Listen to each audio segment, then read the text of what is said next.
Hello दोस्तों, नमस्कार। आज है 2 दिसंबर। तो चलिए आज के एक नए करंट अफेयर में आप सभी का स्वागत है। तो चलिए देर न करते हुए शुरुआत करते हैं आज के पहले सवाल से। तो आज का पहला सवाल है कि क्रिसिल ने भारत के फाइनेंशियल ईयर 2026 जीडीपी ग्रोथ अनुमान को कितना संशोधित किया है। तो आइए इसके ऑप्शन देख लेते हैं। Option number A 6.5%, option number B 7%, option number C 7.2%, option number D 7.5%। तो इसका राइट आंसर होगा ऑप्शन नंबर बी 7%। जी हाँ, क्रिसिल ने भारत के फाइनेंशियल ईयर 2026 का जीडीपी ग्रोथ अनुमान जो है 7% आंका है। आइए इसकी व्याख्या हम लोग पढ़ लेते हैं अगले स्लाइड पे इसकी व्याख्या पढ़ेंगे। तो क्रिसिल ने चालू वित्त वर्ष फाइनेंशियल ईयर 2026 के लिए भारत की जीडीपी वृद्धि दर का अनुमान 6.5 से बढ़ाकर 7% कर दिया है। यह संशोधन वर्ष पहली छमाही में उम्मीद से अधिक मजबूत प्रदर्शन के बाद किया गया है। अनुमान बढ़ोतरी भारत की लचीली घरेलू मांग, मजबूत निजी उपभोग और विनिर्माण तथा सेवाओं के मजबूत उत्पादन को दर्शाती है। यह संशोधन आधिकारिक आंकड़ों के आधार पर किया गया है, जिसके अनुसार फाइनेंशियल ईयर 2026 की दूसरी तिमाही जुलाई सितंबर में भारत की वास्तविक जीडीपी 8.2% रही है, जबकि पहली छमाही अप्रैल सितंबर में औसत वृद्धि 8% दर्ज की गई है। तो यहाँ पर हम लोगों ने पढ़ा कि क्रिसिल ने चालू वित्त वर्ष फाइनेंशियल ईयर 2026 के लिए भारत की जो अनुमानित वृद्धि इकोनॉमिक वृद्धि है, ग्रोथ रेट है, 7% कर दिया है। आइए कुछ हम और संस्थाओं के बारे में जान लेते हैं कि कुछ और संस्थाओं ने फाइनेंशियल ईयर 2026 के लिए भारत की जीडीपी वृद्धि दर क्या की है। तो मूडीज़ के द्वारा फाइनेंशियल ईयर 26 के लिए 6.4%, एस&पी ने फाइनेंशियल ईयर 2026 के लिए 6.5%, आईएमएफ ने फाइनेंशियल ईयर 2026 के लिए 6.8% जीडीपी वृद्धि ग्रोथ आंकी है भारत की। वही आरबीआई ने फाइनेंशियल ईयर 2025-26 के लिए 6.8% इसकी ग्रोथ रेट आंकी है। तो यहाँ पर हम लोगों ने कुछ रेटिंग एजेंसियों के द्वारा भारत की जो जीडीपी ग्रोथ आंकी गई उसके बारे में हम लोगों ने पढ़ा और पहला क्वेश्चन हम लोगों ने यहाँ पर डिस्कस कर लिया। और आप लोगों को जैसा कि बता दें कि कल शाम को पीसीएस का रिज़ल्ट भी आ गया है, 2025 पीसीएस का रिज़ल्ट। और इसमें 11,000 के लगभग बच्चों को बुलाया जाएगा मेंस एग्ज़ाम के लिए। 11,000 के बच्चे लगभग सफल हुए हैं इसमें। 900 कुछ सीटें 920 सीटों के लगभग यह भर्ती होगी और एक बहुत बड़ा मौका है। जो भी बच्चे इसमें सफल हुए हैं उनको बहुत बहुत बधाई। आप लोग मेंस की तैयारी में लग जाइए और मेंस लग के दीजिए और निश्चित ही सफलता आप लोगों को मिलेगी। तो चलिए फिर अगला क्वेश्चन देखेंगे। आज का अगला क्वेश्चन है कि किस नॉर्वेजियन फिल्म ने भारतीय अंतर्राष्ट्रीय फिल्म महोत्सव IFFI में यूनेस्को गांधी पदक जीता है। जी हाँ, यह भारतीय अंतर्राष्ट्रीय फिल्म महोत्सव जो कि गोवा में हो रहा था, 56वां था ये संस्करण। तो इस यहाँ पर हम लोगों ने क्या सवाल पढ़ा, किस नॉर्वेजियन फिल्म ने भारतीय अंतर्राष्ट्रीय फिल्म महोत्सव में यूनेस्को गांधी पदक जीता है। तो इसका ऑप्शन देख लेते हैं। Option number A safe house, option number B Harry Potter, option number C the wonder, option number D thinking about. तो इसका राइट आंसर होगा option number A safe house. जी हाँ, यह नॉर्वेजियन फिल्म सेफ हाउस है। इसने भारतीय अंतर्राष्ट्रीय फिल्म महोत्सव गोवा में जो आयोजित हुआ उसमें यूनेस्को गांधी पदक जीता है। आइए इसकी व्याख्या हम लोग पढ़ेंगे अगले स्लाइड पे और उसके बारे में और जानेंगे। नॉर्वेजियन फिल्म सेफ हाउस ने भारतीय अंतर्राष्ट्रीय फिल्म महोत्सव के 56वें संस्करण में प्रतिष्ठित ICFT यूनेस्को गांधी पदक जीता है। सेफ हाउस अराजकता के बीच मानवता को बनाए रखने का प्रयास करने वालों के सामने आने वाली नैतिक सुविधाओं को उजागर करता है। 56वां अंतर्राष्ट्रीय फिल्म महोत्सव पणजी गोवा में हुआ और इसमें सुपरस्टार रजनीकांत को 50 साल पूरे होने पर लाइफ टाइम अचीवमेंट अवार्ड से सम्मानित किया गया है। वियतनाम की फिल्म स्क्रीन ऑफ यूथ को सर्वश्रेष्ठ फिल्म पुरस्कार मिला था। तो यह हमारे अंतर्राष्ट्रीय फिल्म महोत्सव से संबंधित कुछ फैक्ट्स हैं जिनको हमने यहाँ क्लियर किया। और साथ ही साथ सेफ हाउस जो कि नॉर्वेजियन फिल्म से इसे यूनेस्को गांधी पुरस्कार इसने जीता है। तो यहाँ पर हम लोगों ने दूसरा क्वेश्चन डिस्कस कर लिया। अब चलेंगे आज के तीसरे क्वेश्चन पे। आज का तीसरा क्वेश्चन देखेंगे। तीसरा क्वेश्चन है कि वैश्विक कॉफ़ी उत्पादन में भारत का क्या स्थान रहा है। आइए इसके ऑप्शन देख लेते हैं। ऑप्शन नंबर ए पहला, ऑप्शन नंबर बी पाँचवा, ऑप्शन नंबर सी छठवां, ऑप्शन नंबर डी सातवां। तो इसका राइट आंसर होगा ऑप्शन नंबर डी सातवां। जी हाँ, वैश्विक कॉफ़ी उत्पादन में भारत का सातवां स्थान रहा है। आइए इसकी व्याख्या हम लोग पढ़ेंगे अगले स्लाइड पे। वैश्विक कॉफ़ी उत्पादन में भारत सातवें पायदान पर रहा है, जिसका योगदान 3.5% है। सालाना उत्पादन 3.6 लाख टन है, जिसमें 70% 128 देशों को निर्यात किया जाता है। काफ़ी जो है काफ़ी जो है हमारे भारत में कर्नाटक, केरल, तमिलनाडु जो है भारत के काफ़ी उत्पादन का 96% हिस्सा उत्पादित करते हैं। जी हाँ, हमारे जो कर्नाटक है, केरल है, तमिलनाडु, ये जो हिस्से हैं हमारी भारत के काफ़ी उत्पादन का लगभग 96% हिस्सा उत्पादित करते हैं। और इसमें कर्नाटक अनुमानित 2,80,275 मीट्रिक टन में सबसे आगे है। तो यहाँ पे एक फैक्ट और क्लियर हुआ कि भारत जो है वैश्विक कॉफ़ी उत्पादन में अगर सातवां स्थान है, तो भारत में सबसे ज़्यादा कॉफ़ी का उत्पादन कर्नाटक में होता है। यहाँ पे हम लोगों ने एक फैक्ट और क्लियर कर लिया। फिर अगला हम लोग देखेंगे कि वित्त वर्ष 2024-25 में काफ़ी निर्यात रिकॉर्ड अमेरिकी डॉलर 1.8 बिलियन तक पहुंच गया है। तो पिछले साल 40% ज़्यादा है। काफ़ी बनाने वाले देशों में भारत पाँचवा सबसे बड़ा काफ़ी निर्यातक है। जी हाँ, काफ़ी बनाने वाले देशों में भारत पाँचवा सबसे बड़ा काफ़ी निर्यातक है। और काफ़ी उत्पादकता में प्रथम स्थान पे ब्राज़ील है। जी हाँ, अगर यहाँ पर प्रथम स्थान की बात की जाए तो इसमें ब्राज़ील पहले स्थान पर है, दूसरे पे वियतनाम है तथा तीसरे पे इथोपिया है। और ब्राज़ील में काफ़ी बागानों को फजेंडा, जी हाँ, यहाँ पर फजेंडा उन्हें कहते हैं, काफ़ी बागानों को। तो यहाँ पर हम लोग काफ़ी से संबंधित कुछ फैक्ट थे जिनको क्लियर किया। तो यहाँ पर हम लोगों ने पढ़ा कि भारत वैश्विक कॉफ़ी उत्पादन में सातवां स्थान रखता है तथा भारत में सबसे ज़्यादा कॉफ़ी जो है कर्नाटका में उत्पादित की जाती है और विश्व में पहले स्थान पर ब्राज़ील है। तो यहाँ पर हम लोगों ने तीसरा क्वेश्चन डिस्कस कर लिया। अब चलेंगे आज के वन लाइनर के फैक्ट में। हम लोग आज वन लाइनर डिस्कस करेंगे और आज यहाँ पर वन लाइनर की संख्या हमने ज़्यादा रखी है और वन लाइनर के रूप में हमने यहाँ क्वेश्चन को डिस्कस करेंगे। तो पहला क्वेश्चन हम लोगों का वन लाइनर का देखते हैं।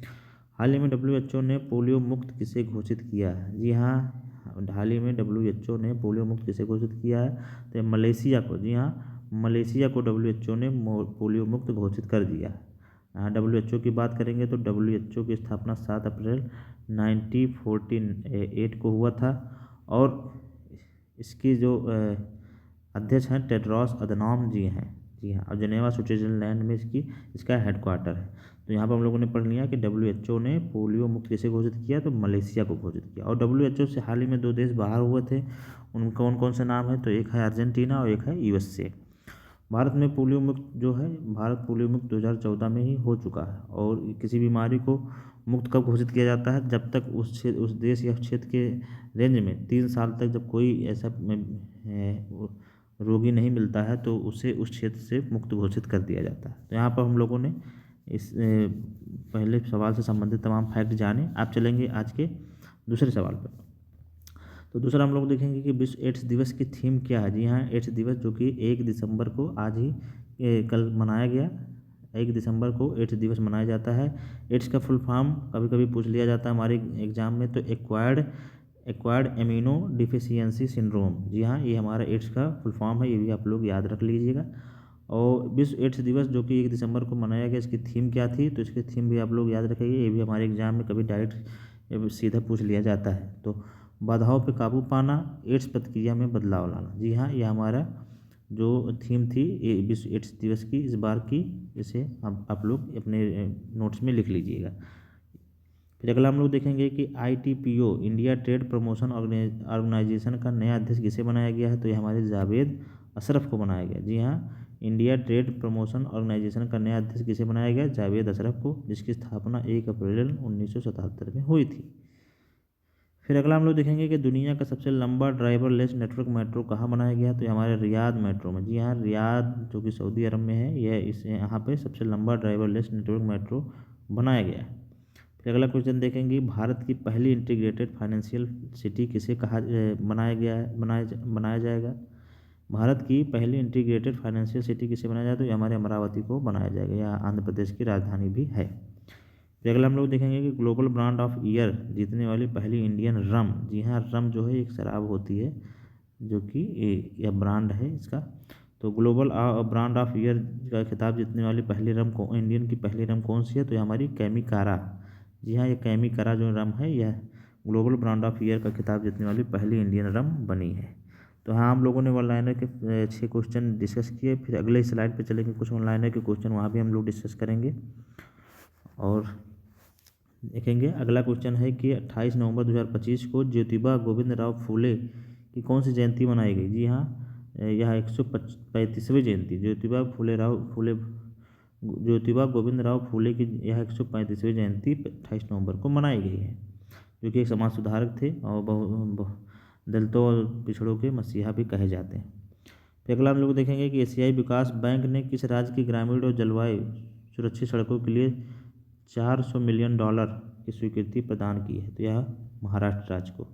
जी हाँ, एशियाई विकास बैंक जो कि इसे हम ADB बोलते हैं। जी हाँ, इसकी स्थापना 1966 में हुई थी और इसी ने महाराष्ट्र राज्य को जलवायु सुरक्षित सड़कों के लिए $400 मिलियन की स्वीकृति दी है।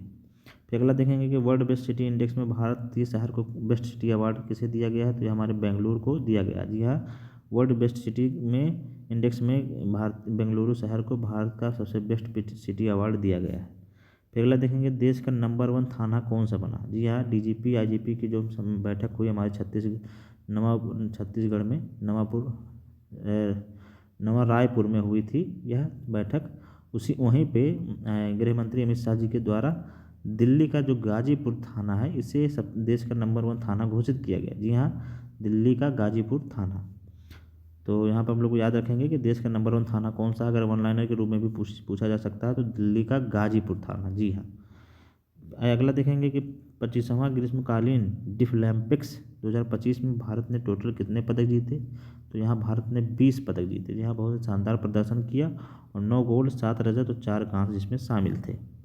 फिर अगला देखेंगे कि 25 नवंबर 2025 को किसी पूर्व केंद्रीय मंत्री का 81 साल की उम्र में निधन हो गया?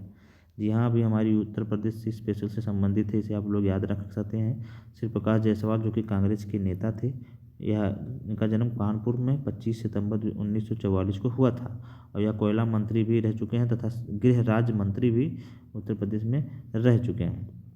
तो हाल ही में इनका जो मृत्यु है अभी 25 नवंबर को 81 साल की उम्र में हो गई। तो यहाँ पर हम लोगों ने वन लाइनर से संबंधित कुछ फैक्ट है जिनको क्लियर किया। आप चलेंगे आज के स्टैटिक जीके के पोर्शन पे और आज के स्टैटिक जीके में हमने विश्व की प्रमुख जल संधियों को शामिल किया है जिसे हम डिस्कस करेंगे यहाँ पे। कभी कभी हमारे एग्जामों में सीधा मिलान के रूप में पूछ लिए जाते हैं कि यह कहाँ पे हैं और किस किस को ये जोड़ते हैं। तो यहाँ पर देखेंगे स्टैटिक जीके में आज का पहला पोर्शन मलक्का जल संधि। जी हाँ, मलक्का जल संधि जो है इंडोनेशिया और मलेशिया की सीमा पर है तथा यह अंडमान सागर और दक्षिणी चीन सागर को जोड़ता है। इसे आप लोग याद रखेंगे। मलक्का जल संधि है इंडोनेशिया मलेशिया की सीमा पर तथा यह अंडमान सागर और दक्षिणी चीन सागर को जोड़ता है। पाक जल संधि है भारत और श्रीलंका के बीच में है तथा यह मन्नार की खाड़ी और बंगाल की खाड़ी को जोड़ता है। जी हाँ, मन्नार की खाड़ी और बंगाल की खाड़ी को पाक जल संधि जोड़ता है भारत और श्रीलंका के बीच में। फिर हमारा सुंडा जल संधि है इंडोनेशिया में है, यह जावा सागर और हिंद महासागर। जी हाँ, सुंडा जो जल संधि है जावा सागर और हिंद महासागर को जोड़ता है, यह इंडोनेशिया में है। फिर हमारा बॉस जल संधि हमारे ऑस्ट्रेलिया में है, यह तस्मान सागर और दक्षिण सागर। जी हाँ, तस्मान सागर और दक्षिण सागर जो कि बॉस जल संधि से जोड़ता है। फिर अगला है बेरिंग जल संधि, यह अलास्का और रूस में है, रूस में स्थित है। अलास्का जो USA का पार्ट है, अलास्का और रूस में स्थित है। यह बेरिंग सागर और चुक्सी सागर को जोड़ता है। जी हाँ, बेरिंग सागर और चुक्सी सागर।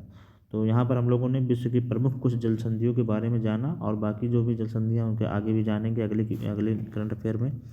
तो यहाँ पर इसे आप लोग अपने याद कर लीजिएगा, बार बार इसे रट लीजिए कभी, क्योंकि आजकल इन सब क्वेश्चनों का ट्रेंड बढ़ चुका है। ये सब क्वेश्चन मिलान के रूप में या वन लाइनर के रूप में डायरेक्ट पूछ लिए जाते हैं, तो इसे आप लोग याद रखेंगे। तो अब हम लोग चलेंगे आज के अगले लास्ट सेगमेंट पे जो कि क्वेश्चन ऑफ द डे है। तो कल का उत्तर पहले हम लोग बता दें। कल हमने पूछा था कि हिंदू कोड बिल कब पारित किया गया था और किसके द्वारा पेश किया गया था। तो हिंदू कोड बिल जो है 1955-56 में पारित किया गया और डॉक्टर भीमराव अम्बेडकर जी के द्वारा यह पेश किया गया था। जी हाँ, यह बहुत ही महिलाओं के लिए तथा सभी पिछड़ों और दलितों के लिए तथा इसमें विवाह संबंधी अधिनियम, तमाम ऐसी चीज़ें थी जो कि महिलाओं के उत्थान से संबंधित थे, वह इस हिंदू कोड बिल में शामिल थे। तो यहाँ पर हम लोगों ने कल का उत्तर देख लिया। अब देखेंगे क्वेश्चन ऑफ द डे का आज का क्वेश्चन। तो इसका आंसर आप लोग हमारे कमेंट बॉक्स में देंगे। तो आज का क्वेश्चन है कि कुचिपुड़ी किस राज्य का शास्त्रीय नृत्य है। जी हाँ, कुचिपुड़ी जो है ये किस राज्य का शास्त्रीय नृत्य है। तो इसके ऑप्शन देख लेते हैं। Option number A Uttar Pradesh, option number B Andhra Pradesh, option number C Madhya Pradesh, option number D Kerala. तो इसका राइट आंसर आप लोग हमारे कमेंट बॉक्स में देंगे और आप लोग इसका उत्तर हमारे कमेंट बॉक्स में ज़रूर दें।